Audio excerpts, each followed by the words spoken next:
Madam President, we're talking about the National Defense Authorization Act. We're talking about preventing and dealing with threats to our country. I want to describe a hypothetical threat, a threat that throws millions of people out of work almost overnight, causes a stock market collapse, cripples the airline industry, has people afraid to leave their homes, the state scrambling for materials to prepare and cope with the attack. The attack comes in waves. Just as it seems to be receding, it comes back.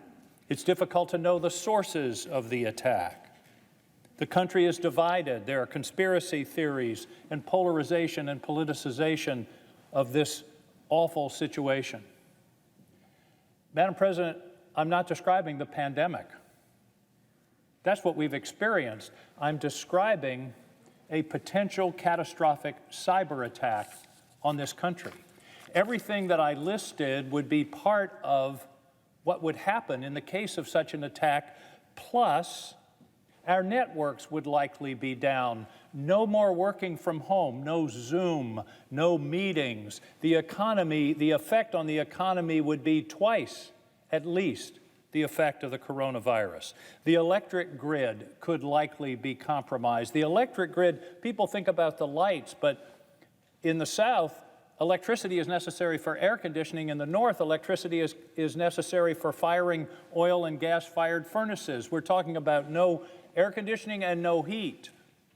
It could be in the dead of winter. We're talking about airports closed. We're talking about the financial system potentially in tatters. People's lives and livelihoods, their life savings could disappear at the stroke of a key. We're talking about thousands of water systems across the country that could be compromised by a cyber attack, making people afraid to drink the very tap water in their homes. We would have uncertainty, economic catastrophe, and an enormous challenge to this country. And by the way, Madam President, what I just talked about is not entirely hypothetical. It's happening now.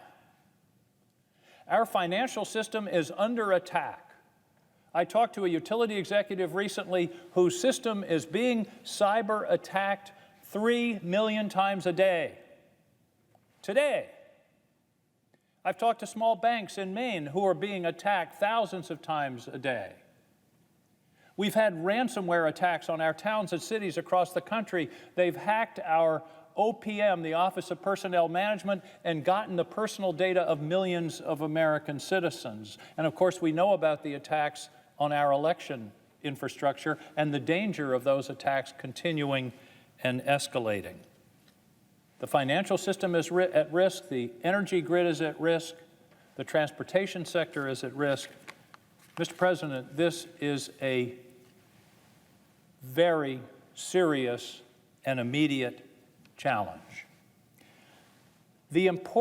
One of the important lessons from the pandemic, I think one of the overall lessons from the pandemic, is the unthinkable can happen. If you had told any of us a year ago we wouldn't be leaving our homes, we'd be wearing masks when we went out, our restaurants and social gatherings would be closed, nobody would believe that. Well, it's happened, and a catastrophic cyber attack can happen. And that's why in the National Defense Act last year, the Congress passed and the President signed the creation of something called the Cyberspace Solarium Commission, a 16-member commission, 4 members of Congress, totally bipartisan, 4 members from the executive and 6 members from the private sector, to take an in-depth look at this threat and to try to come up with a national strategy and set of plans to cope with it now before it happens. That was the mission of our commission. We met over 30 times. We had hundreds of hours of consideration. We had hundreds of witnesses and submissions from information from around the country, thousands of pages of documents, came up with a report. Ironically, our report was released on March 11th. It was probably the last significant large meeting in these buildings before the shutdown occasioned by the pandemic. We had dozens of recommendations. I'm proud to say that 11 of our most important recommendations are in the defense bill that's going to be considered this week. They've been included in the bill that has been reported out by the committee on a totally bipartisan basis. And that's an important first step in implementing this project. The main point I want to make, though, is how urgent this is. Just as the pandemic was unthinkable, nobody can conceive of an attack that would bring down the electric system or the financial system or the transportation system or the internet, but it can happen. The technology is there. And we all think in terms of World War II and conventional forces. I believe, Mr. President, the next Pearl Harbor will be cyber.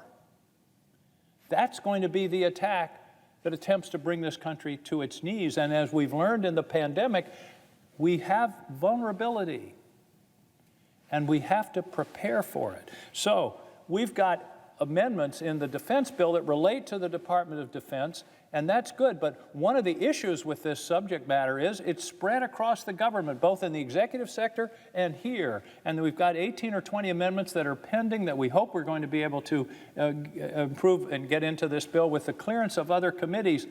But getting 20 amendments cleared because of the multiplicity of jurisdictions that covers cyber, we had to get 180 clearances from committees across the Congress in both houses.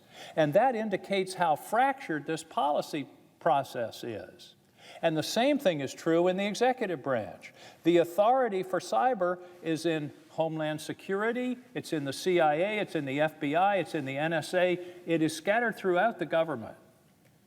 And it is something that we've proposed that we try to make sense of this process and provide both in the executive branch and in the Congress central points that can have authority and responsibility over this area. There's a great deal of work left to be done. We had some 80 recommendations. We hope that as many as 15 or more will be in the defense bill, but there are others that will require other committees, and we look forward to working with them. Two of our recommendations in terms of making sense of the organization relate to this. One relates to this body, one relates to the executive. This body, we're recommending that we create a select committee on cyber here in the Senate and one in the House. Exactly as was done in the 70s when it was realized that intelligence was too important to be scattered throughout the jurisdiction of all the committees. That's when the Select Committee on Intelligence was created. We're recommending the same change here. In the executive, we're recommending a Senate-approved National Cyber Director in the Executive Office of the President, analogous to the Trade Representative, who's a Senate-approved provision appointed by the President, serves at the pleasure of the President. The idea is to give the President a central point of contact to deal with the multiplicity of authorities that are involved in this issue throughout the executive branch of the federal government.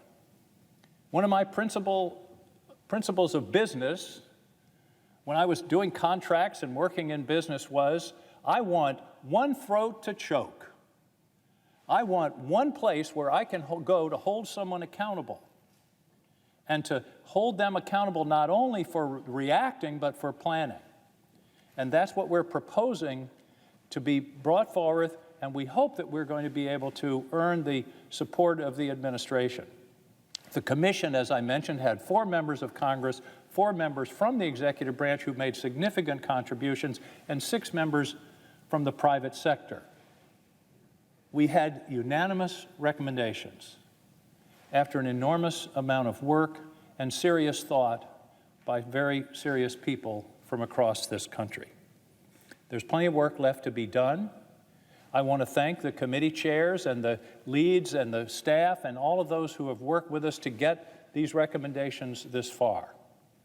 But I also want to leave the Senate and the Congress and the American people with the knowledge that we're not there yet, that we're vulnerable, that this is something that we have to attend to. This is not something that may happen. This is something that's happening now, and it may happen, it will likely happen to a more serious degree in the future. The pandemic has taught us some important lessons about planning and preparing and providing. And that's what we're talking about here. We have to plan for the unthinkable. We have to prepare continuity of the economy, continuity of government. We have to prepare in terms of what our deterrent policy is, because the best cyber attack is the one that doesn't occur. And we also have to provide the structures and the resources to be sure that we're ready to meet and defeat this next challenge. Mr. President, I consider this one of the most serious threats facing this country, and it's easy in the midst of the pandemic and all the other issues that are swirling around an election year and everything else. But it is so clear that this is an overwhelming risk to the future of this country that we have to take it seriously, we have to respond, we have to be ready, we have to deter, and we have to prepare. Mr. President, I deeply hope that we will continue the momentum that's begun in this bill and be able to take the next step and the other recommendations and other good ones that may come forward in this process so that we will be prepared. We will be able to respond and prevail. Thank you, Mr. President. I yield the floor. Yeah, Mr. President.